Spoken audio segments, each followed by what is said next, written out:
catching up with everybody who is highlighted that you should expect to call on. If you are on the call and you don't see your name highlighted, then you can send me a chat. Like if you dialed in and I don't recognize your phone number, or if you're representing somebody and I have the wrong name, yeah, otherwise I think everybody's good. And I am going to go ahead and start recording this right now. Already started. And, you had, thanks, Sean. Appreciate it. And did you turn on live captions, or is that got to be me? I think that's got to be you. I just hit it, so let's see if they are. If you can see them, I think they're. Yep, there they are.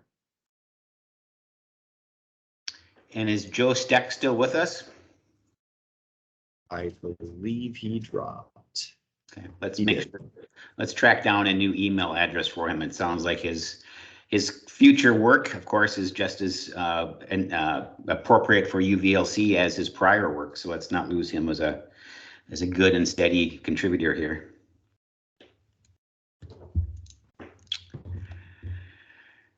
Right, and with that, I see it's 10:01 and lots of housekeeping going on this morning, which is great to see because it means there's good activity going on across the veteran community in Minnesota, but also means it's time for us to gather back together first Wednesday of the month at 10 o'clock for our monthly UVLC meeting. My name is Randall Dietrich and happy to be joined by John Lowvald and all of you getting updates from respective constituents and representatives and organizations all dedicated and committed to veteran and veteran health in Minnesota. So as you see on the agenda, we will start appropriately with the Pledge of Allegiance. So do you have a flag you can project there, John, by chance?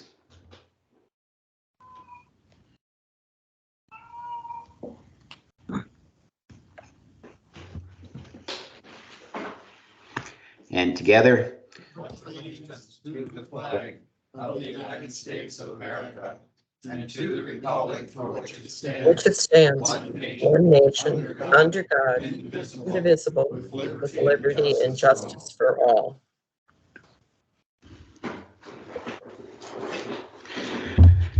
Thank you, everybody, and I hope you're all enjoying your summer. It's going fast, but I do get the impression there's a lot of good things coming up this fall on multiple fronts, and we'll be hearing from some of those.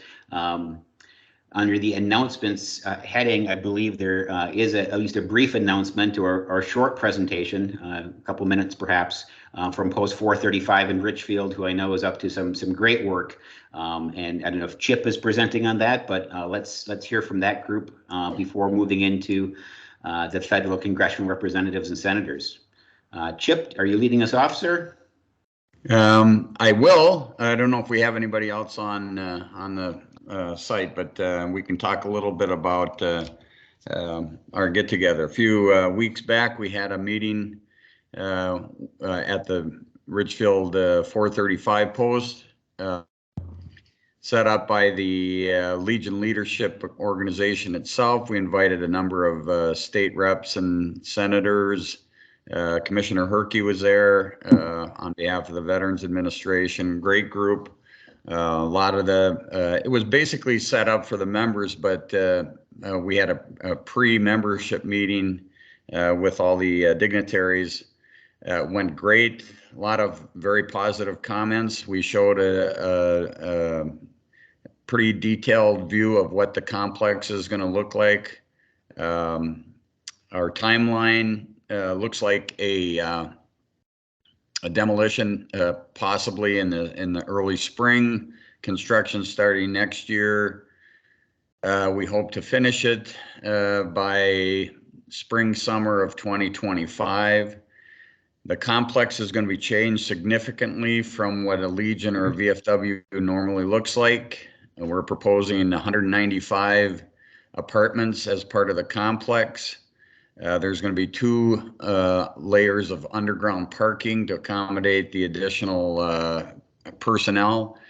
The restaurant bar is going to be managed by an organization called High Top Hospitality. They run Green Mill Restaurants, Copper Pint, Copperfields out at the Linden Complex in Mendota Heights. Great company. The CEO is a Air Force Academy grad, veteran himself, totally on board with what we're trying to do and represent for for this new post. As I said, we got great favorable comments from not only the political invited guests, including the mayor of Richfield, I might add. She made some very, very positive comments about the support from the community. So everything looks good that this is going to move forward. I had made a number of requests, and to you too, Randall, that we really want support from the Veterans Administration. The intent of the complex, it's going to be called Veterans Village, is to accommodate at least 20% of the units for veterans that have specific needs. Maybe, those will be rent controlled units to accommodate people that may not have the resources to pay full price for an apartment. But we also want to have support and buy-in by the Veterans Administration, because some of the guys are going to come in with some baggage from their service time. We want to make sure that those needs are met as well, and it may include visits to the complex. We're going to have rooms set aside for that purpose. We're going to encourage community service so that our vets always feel like there's something that they can do to continue to give back. I know that's an important part of our service commitment anyway. So everything looks real good. I can continue to give inputs to the group on future meetings. Yeah, those are nice pictures. There's the pictures right there. Thanks for putting those up. That's from Portland Avenue, looking at the complex. The complex, the Legion Post was much smaller than that.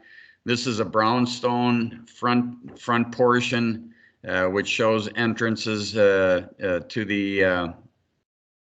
the apartments on the front road. If you're familiar at all with the property, there's a grade that kind of slants down. So as I mentioned, there's 2 layers of underground parking, 2 sections to the complex. There's an apartment portion on the front, and the restaurant itself is a standalone building, 2 stories to that. It's going to be a restaurant about 6,000 square foot on the ground level, and it's going to have a second story that's going to have ballroom kind of areas for larger group meetings. And then in the summertime, there's a rooftop portion for dining, at the roof of the complex. That area in between the 2 buildings that you see actually focuses on the Veterans Memorial there at the Honoring All Veterans Memorial there in Richfield. So that the way everything fits in, it's just perfectly designed. Architecture really seems to fit for what we're trying to do. The units, we're going to have studio 1, 2, and 3 bedroom units available. There's about 18 different designs. So there's a lot to choose from. We'll have, probably a good number of families as well as individuals living in the apartment. So we're really excited. Like I said, the city's really excited about it. And if there's any questions, I'm happy to take some questions. I have a question. It's Connie Hadland. Are Yes. these all just marketplace apartments, or are there VASH HUD voucher qualifications, or to be determined? How's that? I'm going to say to be determined. We're unmuted. That's fine. Just wondering. It's exciting. And it's a novel new idea on how to resurrect some of these struggling legions and VFWs. When I started talking with Legion leadership, and that was a couple years ago, this was put on the table, and we said, well, how do we get more people? How do we get people back into the Legion? And an idea like this it really fits that. Answers that question. If you can combine, you know, the normal Legion VFW structure where it's all about supporting the vets, but it's giving back to the community too. This does all of that. It takes the Legion a little bit out of the equation in terms of running the bar and restaurant, which I think is a good thing. We're going to have better service. We're going to have better menu options. In fact, our restaurant guy, Paul Zubner, is talking about having takeout meals that they'll prepare and people can take them up to their apartment so that they don't have to necessarily sit in the restaurant. They can just eat up in their rooms. So all those options just really seem to work for me. And as I said before, we're really excited about it. Thank you, Chip. I would, I can jump in on just the question Connie you had about the vouchers. These will be units that veterans with vouchers may be able to choose or select to go into their day because of the way they set the AMI for a certain number of the units. Voucher veterans could be in there with a VA voucher or an MDVA voucher that's done through MACV now. So there's multiple funding sources that could help struggling veterans get in there as well. Thanks, John. Well, that's a good way If to you happen to ask your question, I'm going to know something about that helps. Nice job, Chip. Thank you. Thank you.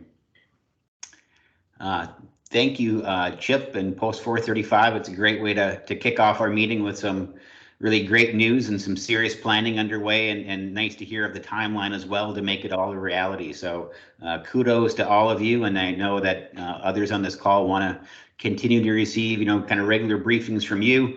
Let us know how we can contribute and be part of this process. So nice work. Thank you, sir. Thank you, Chip. Appreciate that. We'll jump back to the agenda and we'll launch into item 1 on it. And it looks like we did hear from Joe Steck a minute ago. Corey Weston, are you on, sir? Yes, good morning, everybody. Corey Weston with Congresswoman Angie Craig's office. I just want to first of all, just apologize for missing last month's meeting. I was out of state, but I'm really happy to be here. Just a couple of updates for you this month. I'm not sure if Joe mentioned this before he jumped off, but and I'm sure everybody's going to touch on this, but of course, for anybody that hasn't heard, the PACT Act passed in the Senate last night, which is huge, and it's on its way to the president to be signed into law. Of course, this really important legislation expands healthcare benefits for the millions of veterans affected by burn pits and toxic exposure, so we're really, really happy about that. Also, this is another topic I imagine is going to get brought up several times today, but our office is going to continue to share information on the July 16th rollout of the new 988 mental health crisis line with veterans in the community. Of course, this initiative provides valuable new resources for veterans and anyone in need of suicide and suicide or crisis lifeline. So also an important new initiative that's coming out. And lastly, just want to share with everybody, and please feel free to share this with anybody that needs to know, but our office is continuing to receive several applications for Service Academy nominations for the class 2027. We will hold interviews later this year, and the deadline to submit those applications to our office is going to be November 11th at 5 p.m. So still quite a bit of time, but if you know anybody in the district that is looking for a Service Academy nomination, please feel free to direct them to our office. Terrific. Thank you, Corey. All good and important topics there that you're right, will probably be touched on more so because all those topics deserve some further discussion. But thank you for joining us, and happy to have you back, and thanks for being here. Raleigh, are you with us, please?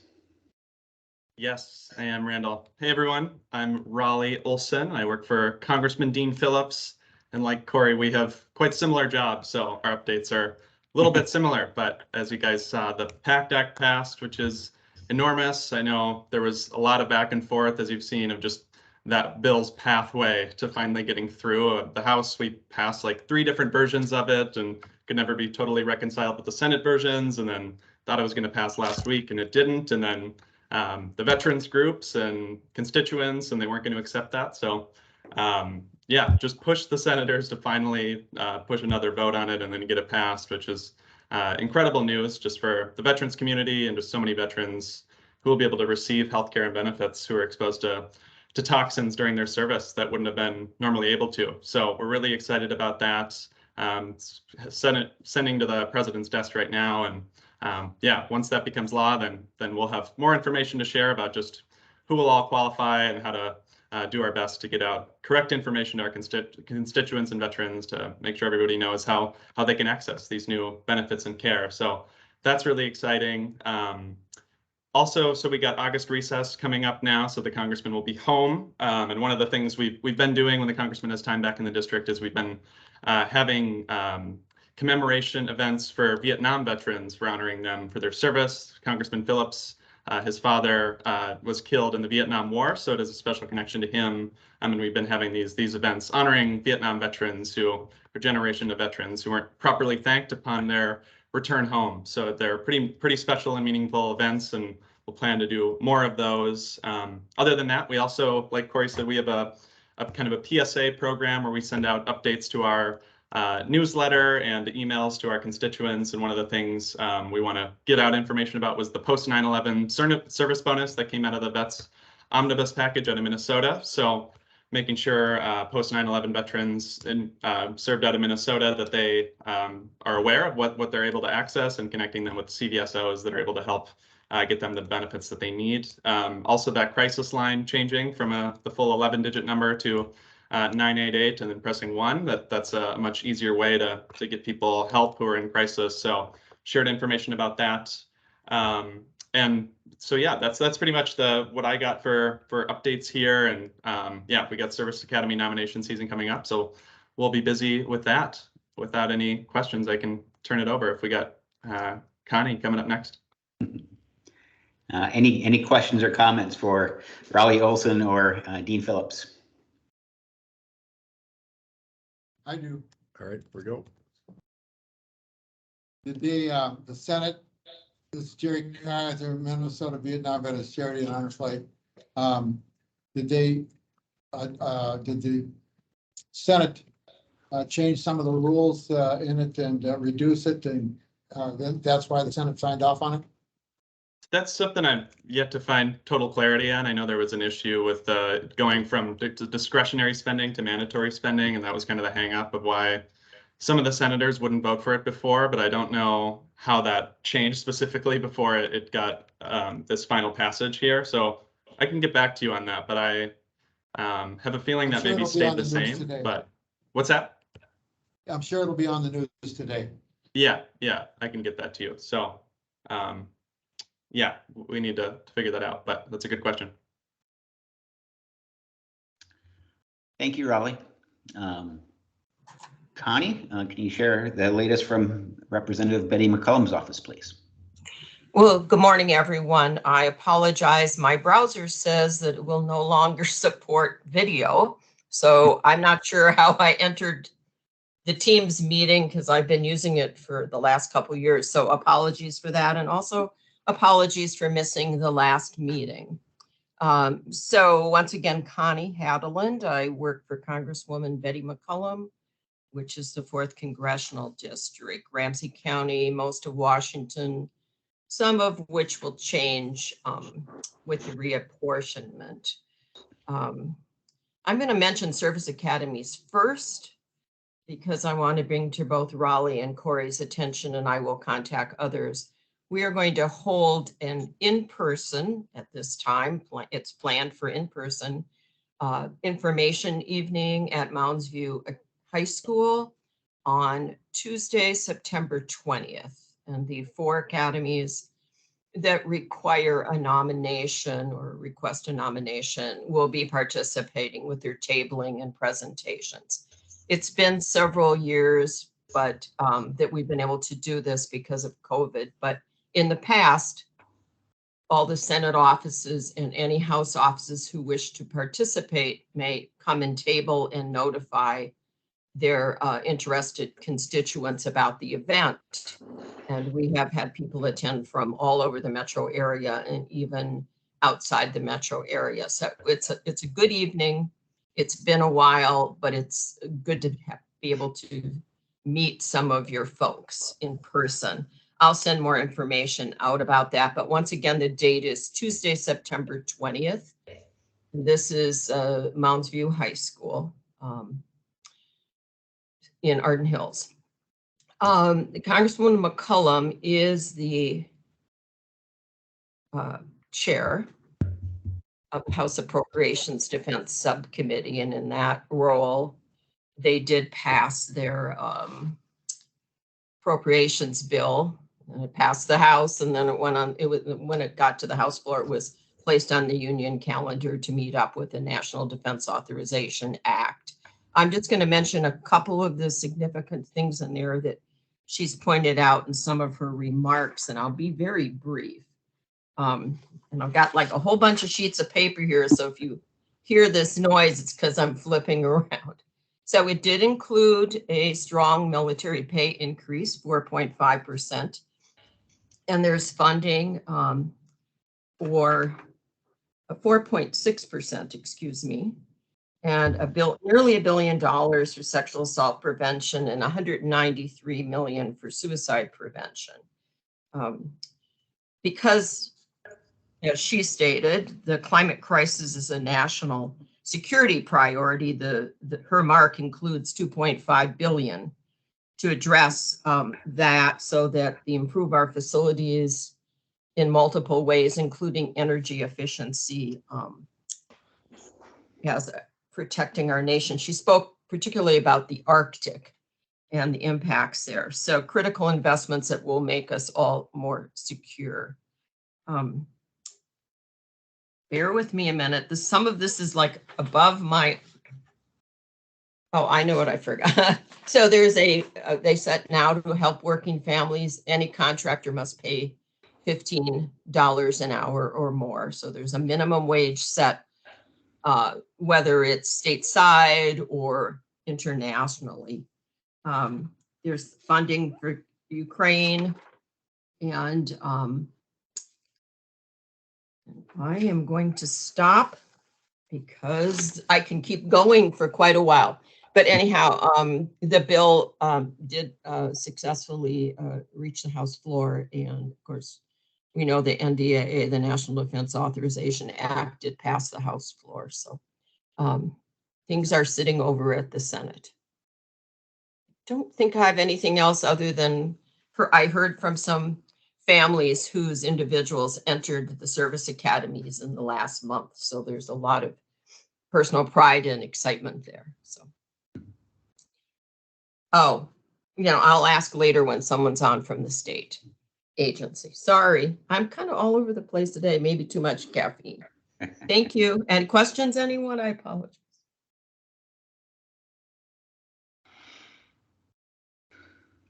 All good work, Connie. We appreciate the effort and your participation. Thank you, Rand. No, I encourage Corey and Raleigh and Connie. I did hear from Representative Omar's office yesterday, and they reported much the same as you all have. They were called away this morning for a meeting, but they'll be participating moving forward as they have in the past. And I appreciate you all joining us today. I would encourage you, if you're at all able, to stay on the call and listen to the other good updates. Connie mentioned, chiming in when the state reports here in a few minutes, but hearing from the folks that follow, certainly I would think informs the various representatives about what's going on statewide, which is a great exchange. And again, would just underscore that I think what Jerry Kaiser and others created with UVLC years ago to include all of you in these discussions provides access for veterans to talk to you in a way that is unique and important. So don't underestimate what I perceive, and I think others do, as the value of your participation to provide a direct link to the important work being done in Washington by you all participating. So kudos to you all. Thank you for doing that. Look forward to every single possible future first Wednesday of the month for updates. And with that, we can move on, I believe, to our next agenda item.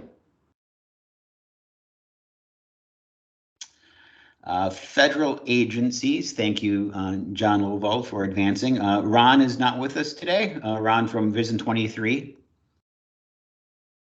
He's a regular contributor, but I do see that Ron Sackett is joining us. Ron, could you tell us more, please? Yeah. Good morning, everyone. Ron Sackett, Assistant Director for the St. Paul VA Regional Office, and glad to be with everyone today. One of these times I'm going to actually try and make it over there in person, but for now you'll have to just settle for me via video. A couple of updates. Next slide, please. So just as I put out the last several calls, just want to remind everybody that the Whipple Federal Building is open to the public, and our public contact is open from 8 to 4:30 every day, and we have outreach specialists there that can help veterans and claimants with any questions they have. So we take walk-ins or in-person or virtual appointments and by telephone. We also encourage everyone to use the VERA Visitor Engagement Reporting application. It's a pretty slick tool for scheduling, canceling, changing your appointments with us. So, and then as always, we have the national contact center, the 1-800 number that people can use too as well. So with that, next slide. So already a lot of discussion about the PACT Act. It's on its way to the president, and we fully expect it to be signed. So VA is preparing for this. This is historic legislation, perhaps the most comprehensive and significant veteran-focused legislation, at least in the last 30 years for sure, and maybe ever. So, so VA is doing a lot of things trying to prepare for that. They are putting together a communications package, we understand. We have not seen that at the regional office, but once it's signed into law, we've been told that multifaceted communications and outreach plan to reach out to veterans and their family members with information about the new law will go into effect. So when we know more about that, hopefully on the call next month, I'll be able to share a few more details on that. So I won't go into too much of the detail on that. Just just want to let you know that we're aware of it. VA has been working on this for quite some time in preparation, and we look forward to its passage. So next slide. And then also want to remind everybody that we are hiring. We are hiring veteran service representatives. So if you go onto usajobs.gov and type in veteran service representative, you'll be able to find the link to that and apply. So if you know of anybody who is job hunting, please send them our way. The veteran service representative, what they do is they're kind of our frontline folks that handle and process claimants, compensation and pension claims. And so a very, very, very important position. And we're currently hiring a significant number of those. So, and we anticipate probably even hiring more now with the PACT Act passage. So if you know of anybody who would like to serve veterans and help veterans, we're a great place to do that. So, and with that, that's all I have for today. I'll open it up to questions. Thank you, Ron. Questions, comments? Ron, most of the questions that I'm getting asked right now are those that have already been in appeal process for the burn pit stuff, the chemical. What's their impact, or what do they need to go about doing? Yeah, so we haven't gotten a lot of communication as regard to people who have already filed claims previously that will now possibly be covered under these presumptives. What we have been told is we're encouraging veterans and claimants to go ahead and file a claim as soon as possible. And if they haven't already, if they have one that's already in the system, once the new law takes effect, then they'll be adjudicated under the new parameters. So we encourage anybody and everybody who has previously and been denied or hasn't yet filed a claim and they think they are eligible, please go ahead and file a claim as soon as possible so we can get you into the system. So Thanks, Ron. Thanks very much. All right, thank you.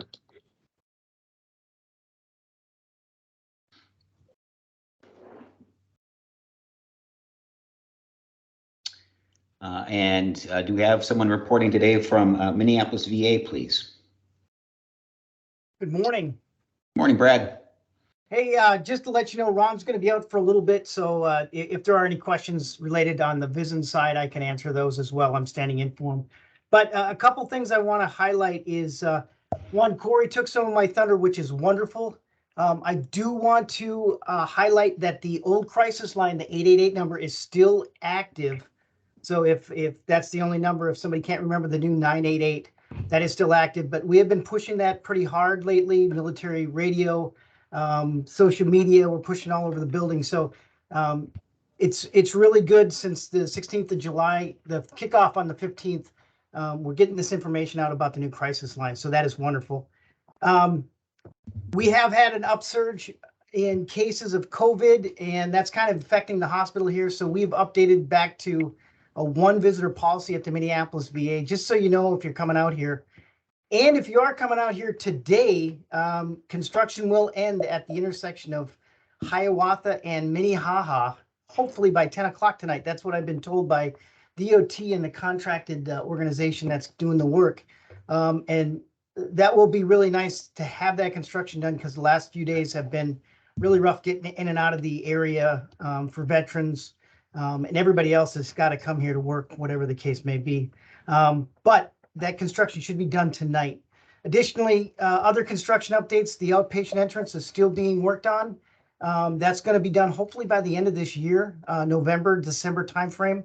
A brand new outpatient entrance that's going to be wonderful. Mental health area is under additional construction as well. And the specialty clinic, which is outside the main entrance, right on the left as you come driving up. Other than that, that's really all I have. Any questions for me? Go ahead, Jeremy. Well, Good morning, Brad. Jerry Kaiser, Vietnam Morning. Veterans Charity and Conference. The construction that's on the taking up all the handicap parking in the elevated parking. What's the story on the completion of whatever they're doing? That should be done here in the next couple of weeks as well. You know what? Let me go get back with I thought it was going to be done about a week ago, but I think they ran into some issues with it, but they're making sure that the parking garage is back up and running well. So I will get back. I'll get you some information, Jerry, on that. Yeah, it takes up all the handicap parking. We do have more, of course, ground level over by the construction of the new specialty clinic. So on the left-hand side of the building, there is a lot of spaces over there as well. And then there are spaces kind of spattered out throughout the parking area. But I will find out for you on that one, Jerry, and I'll put that information back out. Thanks. It's still a great place. We know you. We know, Jerry. Thank you very much. thank you, Brad. Moving forward, St. Cloud with us today. I am here. All right, so per usual, Most of my updates have already been provided by other members of the team here, so I'll just give a local update. Much like Brad, we are still very much under COVID restrictions. The community's kind of moved away from that, but here we are a place where sick people congregate, and we have a vulnerable population that we need to ensure we protect. So masking, limitations on visitors, social distancing, all those things remain in effect here in St. Cloud. Continuing to see some staffing issues, which is pretty common across healthcare right now, particularly in nursing. Not unique to St. Cloud. Again, most healthcare systems are experiencing this. A couple of construction updates. Our parking structure right outside of Building 1 is nearing completion. We're looking at mid-September for accepting that project. If it stays on track, there have been a few delays for various reasons there.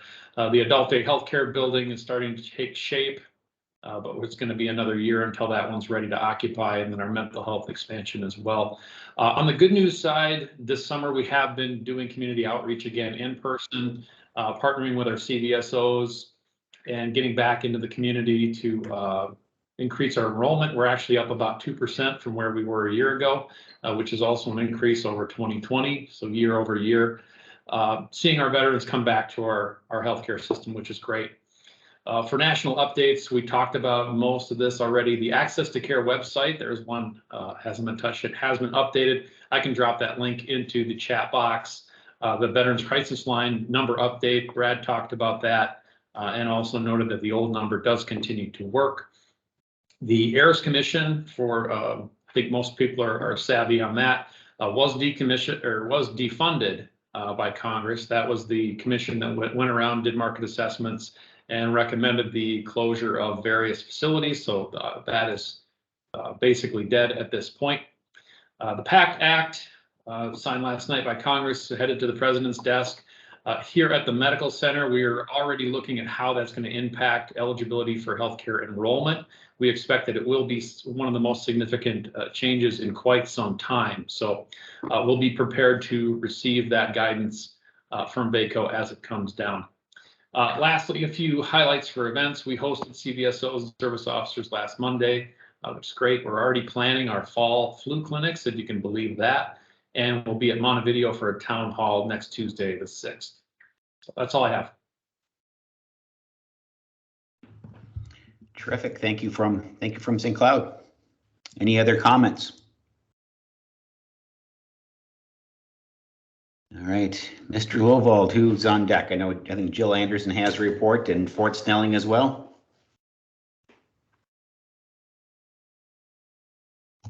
My apologies, I didn't realize that this slide wasn't presenting. Next up is Bob Razor from the cemetery, and then Jill Anderson will be right after that. Terrific. Thank you, Bob. Please. Hey, hello, everybody.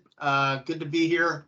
A lot of things happening with our cemetery. The biggest things that we have going on is we've had an open house up at the Fargo National Cemetery last week. Went very well. We had a lot of the public come out and talk to us and see what it is that we have to offer the veteran community out there. We had a nice long conversation about the improvement projects up at the Fargo National Cemetery, which will include a vaulted toilet that will now have heat and electricity. We also are putting up a wind wall that'll help protect against the strong winds up there in the Fargo-Moorhead area, and a small storage facility. We are also duplicating the same project at our Northwoods National Cemetery in Wisconsin. But lots of things are happening. We're also going to do an open house in Wisconsin as well. We have had some positive and negative press up in Fargo in regards to the vaulted toilet. But the project is moving forward. We do think it's a good project for the cemetery, for the small cemetery that it is, a little less than 5 acres, but it's pretty solid. And we're just kind of marching through. Winter operations are getting ready to start to pick up here at Fort Snelling. What that means for the general public basically is that we're starting to prepare our graves ahead of time. So we'll be excavating and pre-digging about 650 graves to get ready for the winter operations. So it's never ending, always continuing. That's pretty much all I have to report today. If anybody has any questions, let me know. Well, Bob, we certainly appreciate your forward thinking and strong management of those sites, and preparing for winter is obviously necessary, but still a little hard to hear for others. Yeah, Right. Little warm, winter's coming. We always have to prepare ahead of time. You are the voice of reason. But for now, we'll enjoy our August afternoon. But thank you, Sarah. Appreciate that. Jill Anderson, please, you're up. Good morning. Morning. Trying to share my screen. Hopefully you guys are seeing it. Doesn't appear it's showing. Hold on one second. There it is. So last month, you had invited me to come back this month to provide you a high-level overview of the VA debt portal. This presentation can go pretty lengthy. I'm going to quickly walk through it for you. If you have questions, please follow up afterwards. I can give you a personal walkthrough or come to your group and also do a walkthrough for your individual groups. But today's overview is going to be conducted via a PowerPoint presentation, as the portal is only accessible to veterans and we do not have a mock system for providing demonstrations. So in 2018, Congress passed the Veterans Benefit and Transition Act of 2018. Among other things, the act directed the VA to do was to first enable veterans to access and manage their debts online, and secondly, to receive easy-to-read notifications of their debt obligations to the VA. So a team was assembled to start working on this project, and in 2021, the VA launched the VA Debt Portal. And it's located at www.va.gov/manage VA debt. And I'll drop that in the chat after I'm done presenting. So when the site launched, it marked the first time the veterans would be able to access their debt information on one site. Access to this portal, again, is controlled by VA and only veterans have access to it. We've received a number of requests from our veteran service officers, caregivers, VA staff to get access. We're trying to elevate access for other persons. Hopefully we'll get that in the near future. So there's 4 areas of the portal. The main page, information on benefit debts, medical copays, and then the electronic FSR. And so the debt portal provides veterans access for all of their information on one page. So they'll be able to see their benefit debt and their copay balances on the same page. There are 3 features that the veterans can see. There's the debt overview page that gives veterans the access to view their information. It's a single source of communication for veterans on what their options are and the functionality. The second portion, or the second feature, is the single dashboard to view all their debts. And the last section that's important is what their debt status is and their next steps. So this is what the main page looks like. After a veteran signs into their portal, this is what they'll see. If they have debts, both copayment and benefit debt, they'll see both types of debts there. And they'll be able to select which debt they want to take a look at. So if they have multiple copayment debts, once they click on that, it'll bring up all the copayment debts. And if you have any questions while I'm presenting, please interrupt and shout them out as we're walking through. So this is what it looks like if they have benefit debts and they move and select those benefit debts. You'll see on the left-hand side, there's 2 debts and they can drill down and receive further information. On the right side, it provides them information on how to download their letters, how to pay their debt with the VA, and also how to get financial help. The same thing occurs on the copayment side, where if they select the copayment debt, they can look at all their different copayment debts for each of the different facilities, and then also drill down again to get additional information. So just a little bit more on the benefit debt side. The benefit debt page started in 2021. So far, we've had over 1 million hits on that page of veterans looking at their benefit debt information. On the benefit debt side, it allows veterans to check the status, make payments, learn resolution options, and also download their 5 primary debt collection letters, which is very important because that's something that we receive a lot of phone calls on getting copies of those letters and understanding them. So this is a little bit of a repeat, but it shows you what the 2 letters or what it would look like if they have benefit debts. And then this is what our drill down looks like. Once you get into the benefit page, it'll explain to them that they have a compensation and pension debt, what the debt details are, and then it'll also show if they've had any letters issued to them and what letters have been issued, and they can select each of the letters and get additional information. On all of the pages of the site, there will be information on how to pay their debt, how to get financial help, and how to dispute the information. That's the benefit debt side. We'll move into the co-payment side. And again, it provides them veterans access to look at their co-payment statements, look at their payment options, additionally how to request help and download statements. And if you're in the co-payment section, again, it looks very familiar or similar to the benefit debt side. The difference is it'll break it down based on the facilities. And then they can select and open their statements. I'm gonna quickly move forward to what's the exciting piece for veterans right now and for everyone is the financial status report, being able to complete that online. We launched this in November of 2021. We've received 6,000 electronic FSR waiver requests since that time frame. And what it does is it provides the veterans the ability to complete and submit this form electronically online.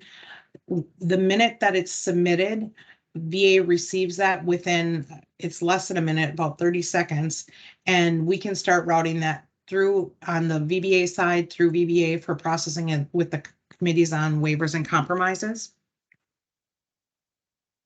And the FSR features follow along with the actual form. So there's the veteran information, the household income and assets, expenses, any relief options, and then the bankruptcy.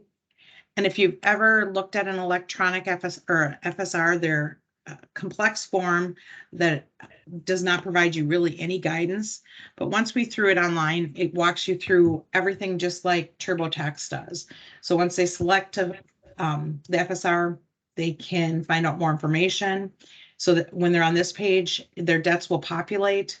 They'll be able to select which debts they would like to apply for a waiver for, and then walk through the entire form. It'll tell you what you need to prepare for to fill out this form, what happens once you do submit your form, and then what are the next steps. When we've been testing this with veterans over the course of the last 6 months, what we've heard time and time again is VA's stepped up, VA's come to the new age. VA's providing veterans with the ability to look at information, apply for things electronically. It's very easy to read, easy to follow along. I had the opportunity to sit on about 15 calls last month, just walking through this with veterans to really get their input. So we know what we were doing for the next releases. It's exciting to hear that we're meeting the mark and hearing what they would like us to change for future iterations. So as you walk through this, it's very simple. The veteran fills in their information, it pulls all of their information from their profile, and then they just continue filling it in with their household income. After you get past the household income, you go into household assets. And again, it just asks the same questions that are on the FSR, but it makes it very easy for the veteran to fill in. And then there's the household expenses. And then in the end, it'll show this is what your income is, this is what your expenses are, and what are your resolution options. Would you like to apply for a waiver? Would you like to offer or provide a compromise offer or look for a repayment plan? The veteran can then provide any supporting statement. And after that, they really just answer if they have any bankruptcy history. There'll be a quick summary, just like you'd see in TurboTax. So you can go back and click any different area that you want and modify anything. And then last, they have the statement of truth and they submit. And they'll get a pop-up email or a pop-up notice like this. Well, they'll also receive an email notification. So the minute VA receives it, we send them an email back saying we've received this, and the veteran gets all the information they need to continue following up. That's where we are with the electronic FSR. That's currently live for VBA. It will be going live for VHA by the end of September. We also, with the president's initiative in March to provide streamlined options for veterans and create a threshold, we will be creating a different version for VHA that will launch probably in first quarter or second quarter of 23, which will give veterans immediate approval or denial or reconsideration of their FSR online when they submit them. So that's everything I have today. If you have any questions, please ask or reach out. I know I went through it pretty quickly. Jill, thank you for doing a little deeper dive with us, kind of as requested. Nice to get some more detail on something as important as that. So thank you for your briefing this morning. You're welcome. We'll move into the third portion of our agenda and hear from the Department of Veteran Affairs, please. Ben Johnson. Good morning, Randall and everyone. Thank you for the opportunity to present. Couple of items on the front end and then get into the meat and potatoes of today. On the front end, I want to let folks know that we are working on a Suicide Prevention and Awareness Day event scheduled for Saturday, October 1st. It'll be the morning of Saturday, October 1st, and the event will be held at the Veterans Camp at Big Marine Lake. So more details to follow, but please remember that the first Saturday of every October is Veterans Suicide Awareness and Prevention Day. And in coordination with that, we are working to support the rollout of the 811 and continuing to develop spots. I hope you've heard some of our work on KQRS locally and statewide. We're working with AMPERS to do spots to let folks know that there are resources available if you or someone you know is contemplating suicide. The other item I want to put out is sort of explicitly letting folks know that we are planning to do a Veterans Day event in person in November this year. We will again be planning to hold that event at the Armory in Inver Grove Heights, as we had done in the past. It might be more limited. It really depends on what this COVID surge that was referenced by our VA healthcare presenters earlier this morning. It really will depend on how that goes in the fall. We're expecting to see a surge, but at this time we are prepared to and planning to hold a Veterans Day event in person again this year. We will also likely do a video and have a live stream available. That was a relatively successful event, way to present the event last year, and so I expect we'll do that again this year as well. Biggest item I think is the rollout at this time of the post 9/11 service bonus. I am hearing a lot from people who are successfully receiving their checks. We have at this time we have already processed. Excuse me, I'm going to pull up the specific details. We have received more than 14,500 applications and have processed 10,300 or more of them have been approved. We are submitting those payment requests. Each application is being processed in about 26 hours. So we are working through the backlog and submitting payment requests to MMB. For folks who are not aware, the eligibility is for 3 tiers of payments, $600, $1,200, and for Gold Star families or veterans beneficiaries, $2,000. Those are all being processed, and hard checks will be mailed to those folks who are eligible. We have made nearly 1,300 payments as of today. Payment processing began July 20th, so in the intervening 13 days, we have processed 13 payments. Just nearly $1.5 million of the appropriation has gone out the door. Majority of them have been at that $1,200 bonus tier. That is for people who deployed and received one of the 4 service medals. That is one area of concern. We were made aware of a potential gap where folks who served in Iraq after 2016 under Operation Inherent Resolve would not have been eligible for one of those. If their only deployment was to Iraq for one of those for that period, they would only be eligible for the $600 bonus tier, and it's something we're working with our partners and the legislature to potentially remedy next year. But we have, again, been successful in processing the vast majority of claims. Again, those numbers are from yesterday, so in the intervening period, the processing of the applications is going well. Payments are going out the door. And generally, those payments are being dispersed within 10 days of an approved submission. We do have more than 2,000 requests for more information. Those go out when there is insufficient material to prove eligibility for either the $600 or $1,200 amount. One area where we are finding that is an issue is folks think that the only place where they can prove their service record is through the DD-214, and I wanted to put out explicitly today that it is not only through the DD-214. We're happy to review other official documents. The idea here is really that if you have official paperwork, pictures of something other, if you have perhaps orders related to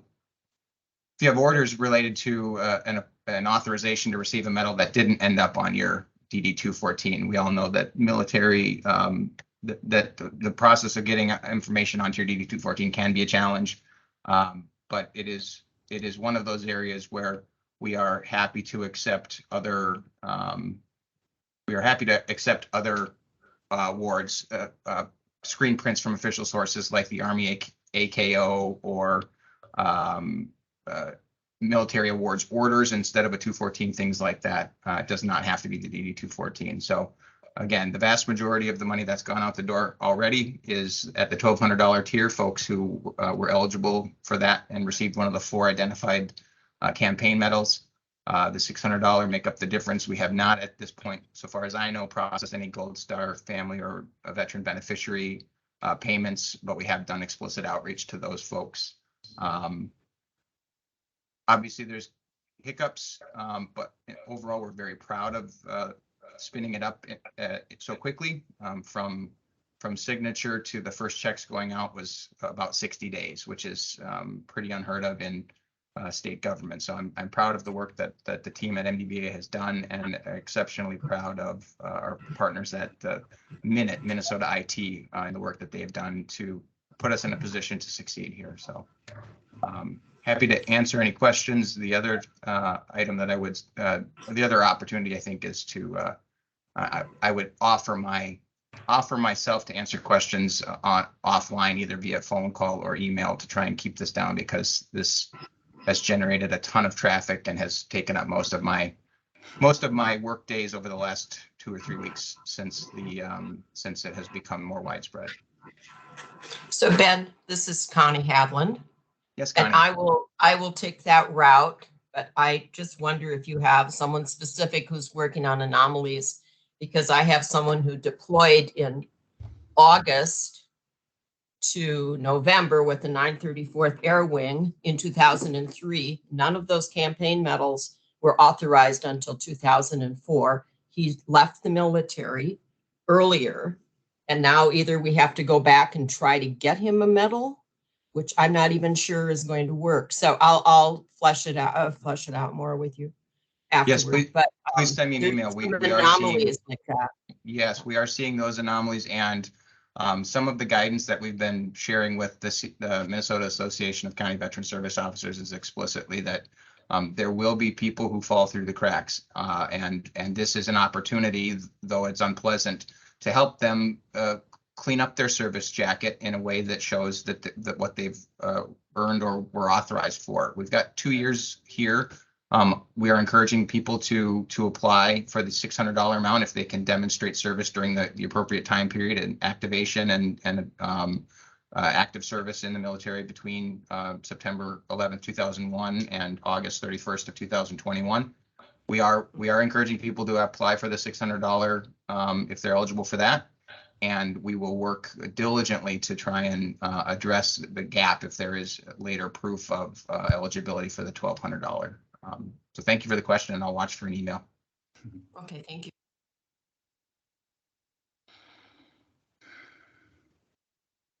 Thank you, Ben Johnson. Thank you, Randall. One last question on that. So it does not cover any of the Desert Shield, Desert Storm 91, 92 campaign folks. It's not in that group, or just anything but 2001. Correct. The prior conflicts were already addressed. This is simply an update of a statute that existed that over the years has been updated for different periods of conflict. And so the update here is to address the last 20 years of the global war on terrorism. Thanks. Very good. We'll move forward with military affairs. Colonel Suarez. Hey, good morning, everybody. Hey, thanks for the time today and the agenda to kind of give an update on what's happening within the Department of Military Affairs and the Minnesota National Guard at large. Hey, first and foremost, Camp Ripley is always very busy this time of year. We've had a number of interesting training exercises and visits. Most recently, we had an airborne unit actually utilize Camp Ripley's drop zone areas to practice airborne operations. It was the first time I've seen that. I think units out of South Carolina. But bottom line is, it's Ripley continues to be a strategic training resource for the nation. A number of visits planned this summer here in August. Our congressional delegation has been very active in seeing Camp Ripley and just making sure that our representatives understand the assets and the training facilities there and the importance that it is not just regionally but nationally.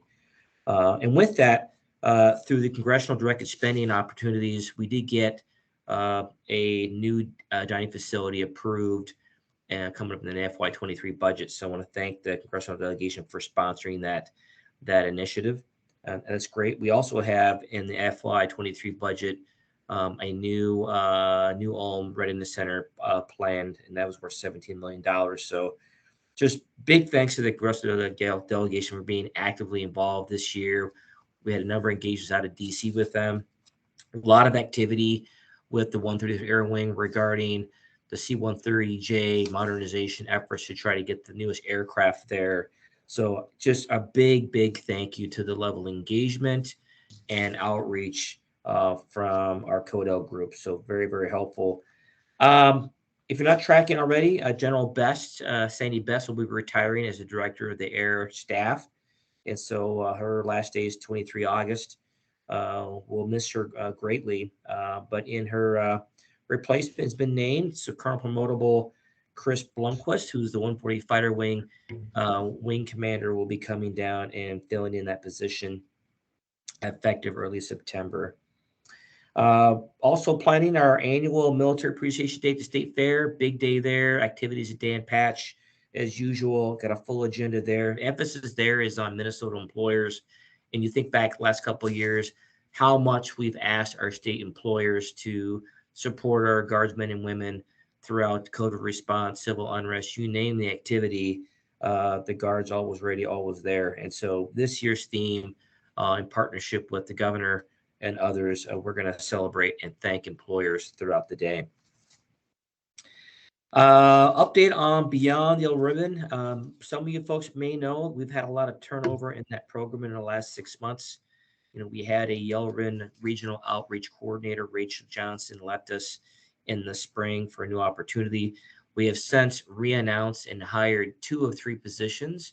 When we're all said and done, we'll have a representative managing all the community networks in the northern half of the state, from the North Metro North, and then and that person has been hired and onboarded. We've opened the position for the southern region again. Expect to have some applicants for that. We've also hired a communications and marketing person who's really going to help fill a gap in need that we didn't have in previous years, and that is be able to market and communicate to all the community networks, help keep the website updated, and just have a mechanism in place to better communicate and promote B2IR across the state. With that, Annette Kuiper, some of you know, has left us as well to pursue a new opportunity for her after 12 years of being the point person in the program. I can tell you, I feel the pain immediately. I'm filling in for her right now in her absence. But her position was announced through the state agencies this week. And if no one bites on that, we expect her position to go open next week. And a number of folks have reached out already interested in interviewing and applying for that position. So we know that the B2R company program will continue, maybe not quite in its current form, but certainly the focus will be to not just sustain the program, but strategically look at bringing companies on board again to provide that other opportunity to support veterans and military family connected service members in their companies in Minnesota. Probably heard a lot in the news lately regarding recruiting and retention across all branches of service. Recruiting is a top priority for the Minnesota National Guard and General Mankey. We've seen unprecedented changes in propensity for service, and not to mention eligibility of our young men and women here in Minnesota to serve in any branch of service for that matter. So we're taking a hard look at our own internal processes. We've brought back an annual or biannual event that focuses on re-enlistment for our soldiers and airmen. And I want to thank the state legislature for their efforts in bringing and approving legislation that now allows bonuses for those folks who have 12 years or more service. And that's significant because basically it's an investment in our folks who decided to stay beyond their initial enlistment. We've trained them, we've invested in education and opportunities. It's really a good investment to keep them wearing the uniform because we need that leadership to keep moving on to the next levels of opportunity in organizations. So thank you for that. And with that cumulative effort, along with federal opportunities, the bonuses are quite large now. While it's not the sole answer to recruitment, it certainly provides opportunity for discussion for those young folks looking for new opportunities to either stay or join for the first time. What else here? We welcome back the 140 Fighter Wing. They are back from their deployment in the Middle East. Most of that contingent's back. We are looking for deployments with our human resource company here in September. In October, we're looking to send a fairly large contingent down to the southwest border for that mission as well. So missions continue, deployments continue, the deployment cycle continues. So again, the needs for outreach, the need for services for our veterans or new veterans is ongoing and greatly appreciated. What else? Also looking for some proclamations for new Yellow Ribbon companies. On September 14th, we're looking forward to Tokyo Electron out of Chaska to be proclaimed a new Yellow Ribbon company. On 18 October, Prime Therapeutics out of Eagan will have their proclamation ceremony. And now recently on 20 October, St. Paul College will be added to the list, increasing those numbers across all of Min-State's educational institutions across the state. So as I said, that program continues to grow and looking forward to new companies coming on board. Pay any questions to the group? That's our update for today. Go ahead.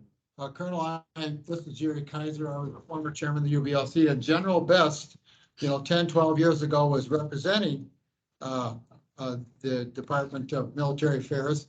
And so she's retired. She's a good friend. So when's the party and can we come to that?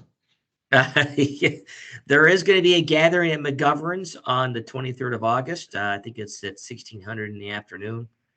And so I guess she's being respectful of people's commitments across the board, but Jerry, if you're available, I'm sure she'd love to see you. Is that at the building, at the Department of? Well, Military- there's going to be a small ceremony here, and then there's a social at McGovern's in St. Paul. It's an Irish restaurant bar down yeah. down the mall. So, but I can send you details. I've got your contact information. Okay. Thank you. Absolutely. And Anyone welcome else? to the program. Absolutely. Thank you. And Hey, good morning, Ed. I got a quick question. Could you share the contact information for the new Beyond the Yellow Ribbon communication person? You either can send me an email or put it in the chat for this meeting. I will, Sean. All right, Yep. thanks so much. You bet. Nice seeing you too. You too. all right, we are teed up to hear from Mac V and John or Sean. Take it away, please. I will go ahead and can you see my slide? Yes. Okay, great. So just wanted to give everybody an update. I know over previous months, Ben had a lot of discussion about the Veterans Omnibus Bill and what was going to be doing with that. And so the Minnesota Department of Veterans Affairs had money appropriated for housing that was given to MACV to put to work. And I'm excited to show you a couple of properties that we currently have in our inventory right now. We just signed one of our first leases for a veteran. There we go. Finally, my arrow's coming. All right, so the first one, this is in St. Paul. It is on Stryker Avenue. It is 7 one-bedroom apartments, all with external entrance points, and then there is off street parking. Previous photo is here down below, but we've completely rehabbed the entire thing. So every single one of these units looks and feels like a brand new unit. Here.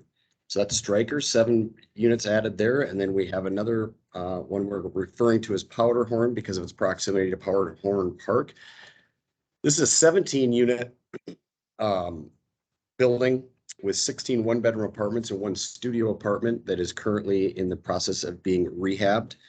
Those units we will start leasing up individuals, and they will be moving in as early as next week. So, I mean, sometimes people talk about how slowly things move with government, and I'm just here to tell you that what everybody did in getting that Veterans Omnibus bill through, and then getting that money to flow, and then getting that money to flow to purchase to put veterans in, I'm not sure you can move much faster than this. So thank you to everybody who makes these projects happen through all of your efforts. Tomorrow, we are walking through these properties. I'll show you one more with Commissioner Herkey. The last one is referred to as Arlington House because it is a previous nonprofit, 2 buildings in St. Paul on Larpenteur. And one of these buildings will be converted to studio apartments. The building on the right, the building on the left will continue to exist as single room occupancy units. And our timeline on acquisition for this is probably within the next 30 days or so, but the SRO will be the only thing we'll be able to put to work immediately. And then just a quick reminder that we are still working very diligently in North Minneapolis with our partners with Hennepin County in the city. What you're looking at right there is a home that's on Humboldt Avenue, and directly across the street from that is going to be another, it's two doors down. This is 3550, and the next one is going to be 3520 something. They're on the same block. It's going to be a house and an ADU, a house and an ADU. We're doing that 4 times at a minimum. We have 5 different lots in North Minneapolis. We hope to do 5 different projects with Lennar, all in North Minneapolis, really trying to, bring back some of those neighborhoods. So we're excited about all of these new housing opportunities to make the governor be able to say that Minnesota is the 4th state to declare a functional end to homelessness. We have Hennepin and Ramsey counties left. And as you can see, there's a lot of focus on Hennepin and Ramsey County with these units. And I'm about the housing. Otherwise, that would be it for MACB. Yes, Jerry has a question. Yes, fabulous. increase from what happened when you started with building 47 at the state, at the VA itself.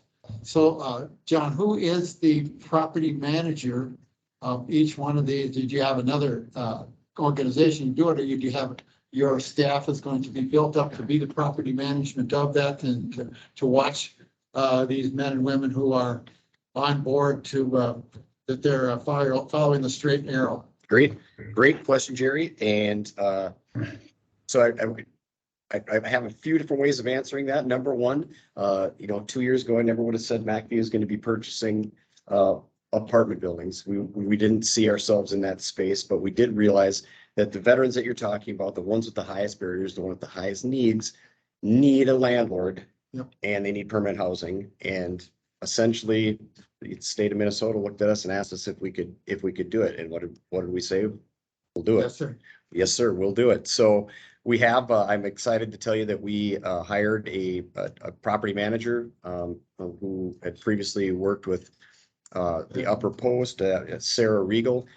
She was with that organization. She's stood up many projects and then managed leasing up and everything in them. So we're very excited to have her on the team. We have had to add additional staff, just for the property maintenance component of it, and there will also be some case management pieces. I failed to mention when I was showing you the slides, that building referred to as Powderhorn, 17 units, that includes an office. We're going to have somebody on site Monday through Friday. And then Arlington also will have staff on site. And that really is, again, like what you said, these are the veterans that need, the most resources, the most attention, the most touch points.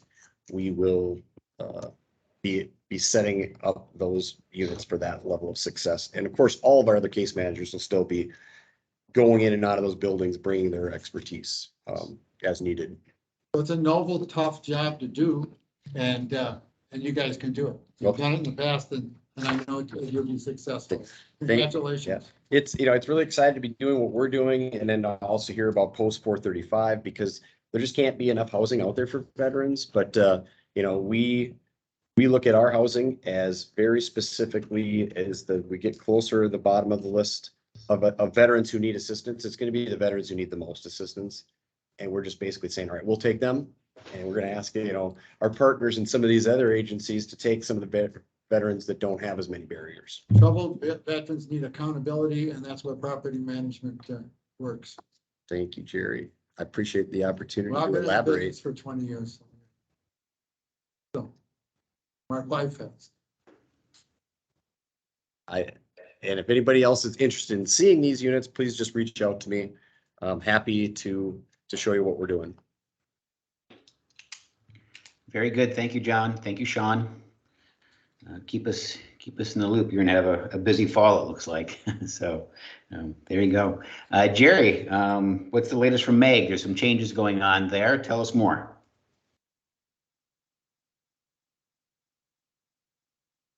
Muted. Now we're not muted. Good afternoon. This is good morning. Jerry Kaiser. I'm the co-chairman of the Military Action Group, and also I'm president of Honor Flight Twin Cities. I'll give the Military Action Group meeting first. That one is going to be on the 22nd of September at the 4th floor north in the state office building. And Bob Detmer is still still on board, but Don Raleigh will be co-chairman with me, and also Senator Lang and Senator Anderson for our Military Action Group. And so the contact person now is, if you want to say something at that particular thing, you need to contact Representative Detmer's office, and he's previously his person has retired and another lady is picking it up. So you can get that on to get on the list to say something. We'd be talking to her. So it's been it will be a great time. As far as the myself, I'm on the 11 weeks and 1 day from my triple bypass surgery that knocked me out pretty bad. I was poisoned with Agent Orange from 52 years ago, all that stuff in the air. but flying around helicopters will do it. But I'm recovering, and our next honor flight is in 2 months and 8 days, October 10th, 2010, 2022, and we will take 81 World War II and Korea veterans and 2 terminally ill Vietnam veterans on the honor flight to Washington, D.C. on that day. A 1-day trip down and back. We'll be leaving at 06:30 in the morning and be returning at 10:30 in the evening. And more information as that gets closer. Any questions that someone might have, just give a holler.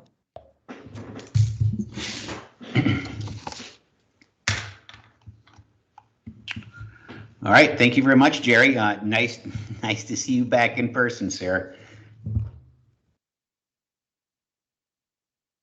Paul Davis, Project Got Your Back, please. Yeah, good morning, everybody. So I told you last month that I would have more information for you this month on our upcoming September event, and I do. So if it's all right, I'd like to share just a short 30-second video, and then I'll talk about the event itself for another minute or two. So let me share my screen here. And this does have sound, just fair warning.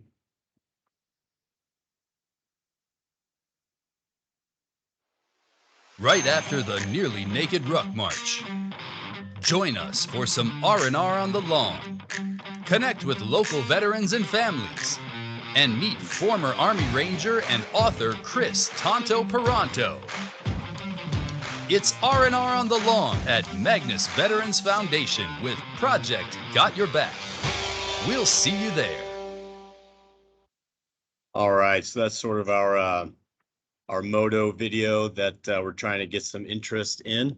We're aggressively looking for sponsors, vendors, attendees, and volunteers right now.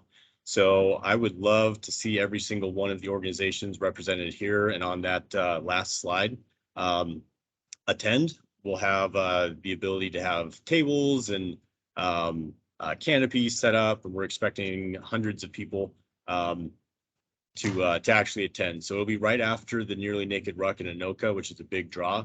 They're expecting 500 to 600 ruckers plus vendors and volunteers. So we're hoping to sort of shut down Dayton and Anoka that day. So September 10th, we are bringing in Chris Peranto.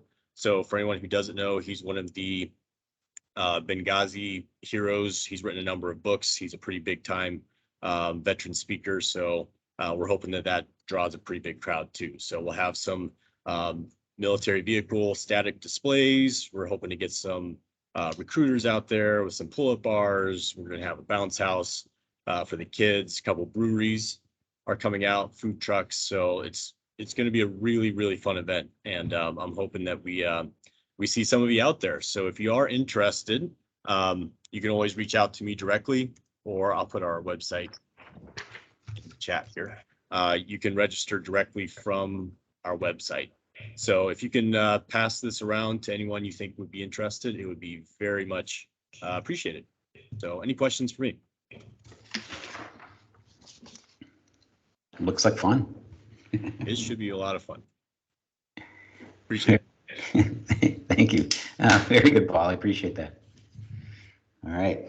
We'll wrap up with a few final comments from our remaining presenters, and I think I might be next on that list. You're up next, then Chris. Yep. Then Tiffany and Jean. Very good.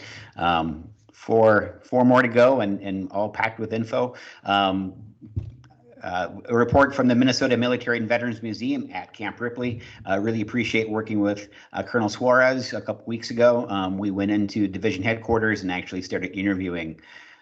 It's a year ago that we watched news unfold in Kabul, and obviously there were also 425 Minnesotans at the airport a year ago. And so we sat down with several of them, and then also Ambassador Ross Wilson, who's from Minnesota and was at the embassy senior diplomat and did interviews with them on camera at division headquarters. So appreciate Colonel Suarez helping to coordinate that for us, and that content's being edited as we speak and kind of pulled together in a program that will be showing a couple of different places in September.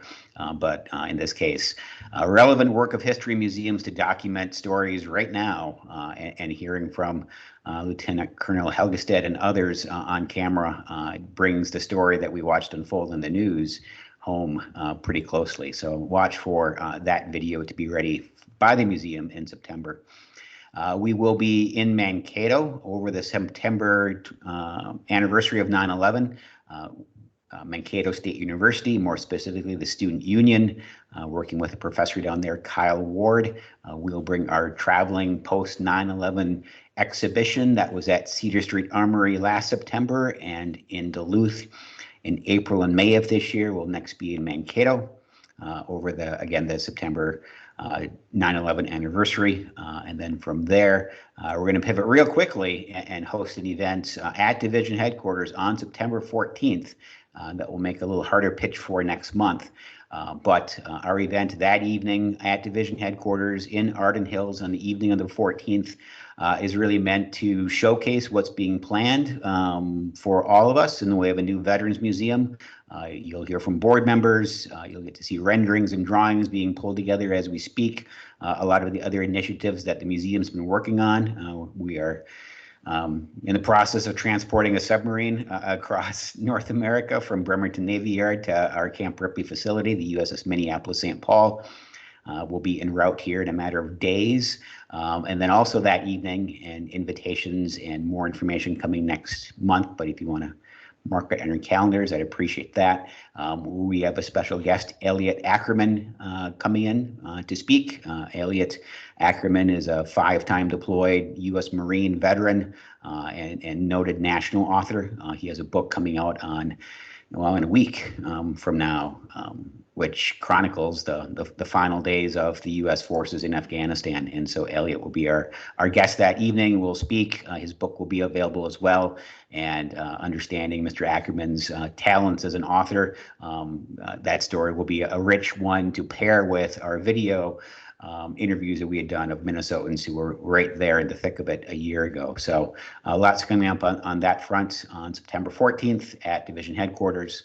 And then the week before at Mankato State University with our entire 9/11, post 9/11 exhibition. So happy to report to you more on those things next month, but that's a quick summary of what we're working on at Camp Ripley, which is primarily designing a new 40,000 square foot facility to house your stories. So with that, we'll move on, I believe, to Tiffany, Medal of Honor update. Tiffany, what's the latest? Good afternoon. Can you hear me okay? Yes. Awesome. So let me just clarify this. Is it Medal of Honor or BHMC that I'm updating on? Whichever you want to update on. Okay. So I've got my Minnesota Medal of Honor memorial hat on, and I'd like to personally invite each and every one of you to our dedication ceremony on September 22nd. We are about to release all marketing communications. A big shout out and thank you to the wonderful Mr. Jerry Kaiser. Jerry, I'm so happy to hear that you're doing well. Been thinking about you and excited for the flyover with you and Chuck Gatko. I'm excited for Randall and the Minnesota Military Museum to be there to help assist the living Medal of Honor recipient descendants. Appreciate you, Randall and co, for taking care of that. A big shout out to the Minnesota National Guard for helping us with a couple of logistical things on site there. And thank you to Ben Johnson for helping and assisting wherever they can fit in. Basically, everybody that we know is going to be coming together after 8 years of some really major, hard, dedicated work. And for anyone that has been at the entrance of the Capitol Mall can see the progress of our wonderful promise of youth that is so prominently put on the pentagonal shape of the Medal of Honor with the Medal of Honor Memorial. So more to come on that. We do have confirmed 4 Medal of Honor recipients that will be flying in. We just booked their plane ticket. We'll be having Medal of Honor recipient Mike Fitzmaurice, Medal of Honor recipient Thomas G. Kelly, recipient Bob Patterson, and recipient Mike Sprayberry.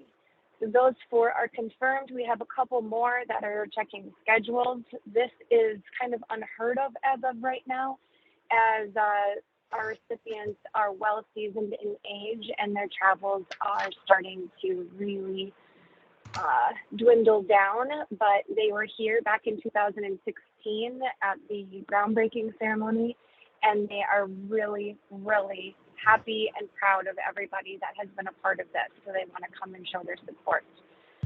That's all I have right now. Oh, and then there'll be a couple of events.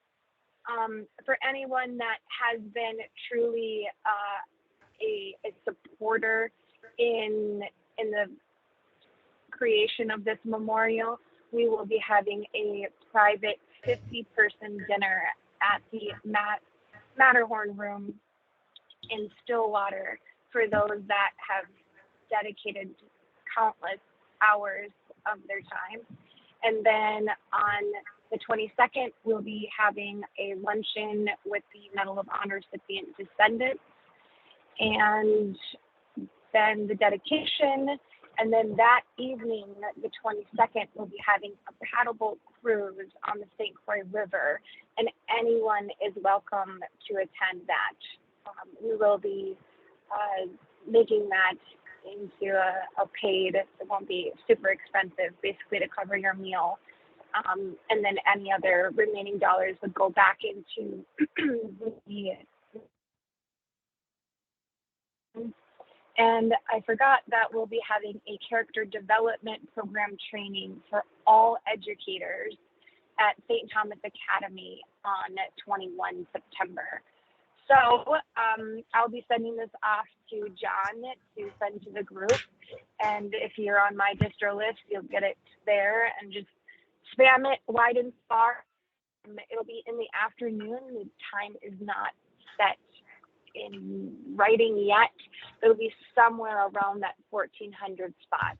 We are having the St. Thomas Academy senior cadets attending, and we want to make sure that we can accommodate their schedules for school and bus all of the seniors out, as they will be doing drill formation and large participants within the event. Pending any questions on that before I get into my other hat. All right, moving on. I'm now taking that hat off. I am representing Building Healthy Military Communities as your state coordinator. And not too much to update, as everyone has given some really great feedback. I love listening to everything from this group. Sounds like everybody is in lockstep with one another. Just letting you know that for any of the legislators online, any work that you can put towards military families' mental health is very important. You heard Colonel Suarez talk about, the op tempos that are coming up. The Southwest border mission down in Texas is very hard, and especially for families that can't do anything to help their soldiers. The other thing is childcare. Anything that you can help with service members with childcare, and recruitment. Joint recruitment is a major issue. It's a national security issue, and so we're looking forward at the future of the force. So this is to the local legislators.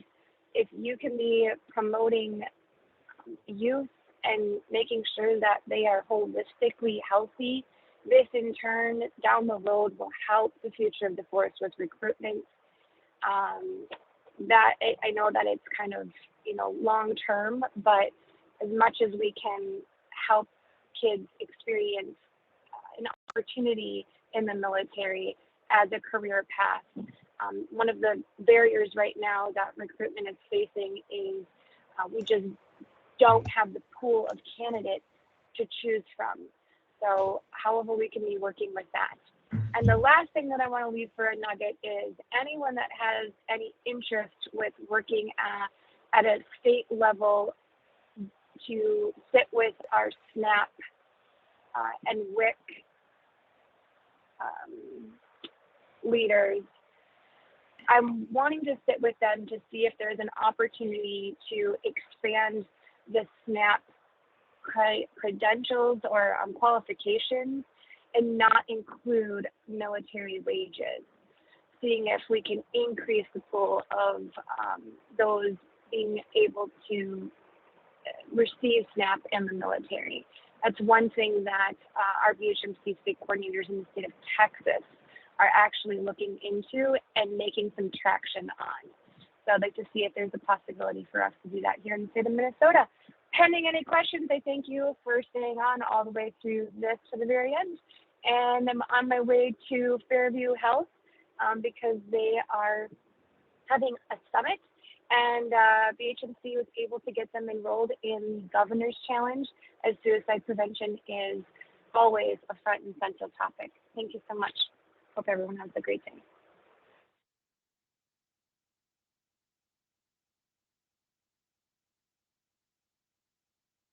You are on mute right now, Randall. Chris. We did skip over Chris. Yeah, that's what we're trying to transition back to. Chris, are you available, sir?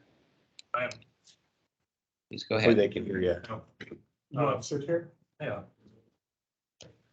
Gotta see the face of it. There's so many people in the room here. Chris is at the far end. Yeah.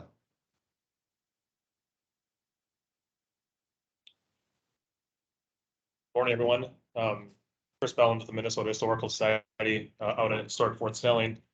Season's in full swing out at the museum there. A couple events coming up here. August 13th, we're hosting a screening of The War and Peace of Tim O'Brien. Tim O'Brien himself will be there, as well as filmmaker Aaron Matthews. We'll be showing a movie Aaron Matthews made about Tim O'Brien's work and his experiences during the Vietnam War.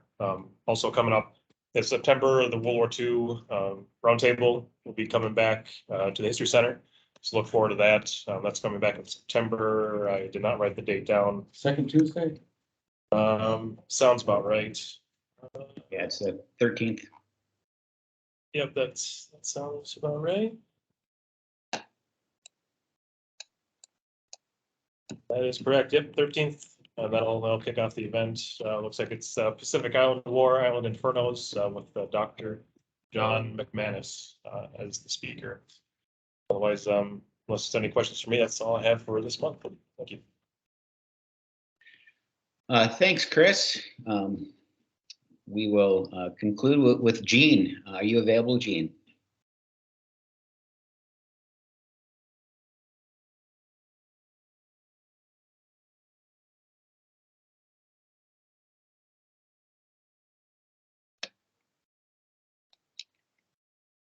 I'm not sure if she dropped off. We'll give Jean just a second more to, or a minute more to join us. I know John Lovald, you're at the lovely headquarters there of the UVLC. Got a nice day there, I trust. Yeah, we had a good turnout here in person, so it's great to see people here. Yeah, thanks to everybody who participated today. The next UVLC is September 7th, and we will be here in person again at the Bloomington VFW in a special room off to the side here that they let us use for this meeting. And of course, shameless plug for AUSA, which takes place in 20 minutes right after this meeting in the same spot. Right. Well, one of the hardest working men in the Minnesota veteran community, John Lovald. I appreciate everybody joining us today. Please do be in contact with each other individually. Lots going on this month, next month, moving forward. And to John's point, we look forward to seeing you in a month. Do take care, everyone. Thank you. Yes.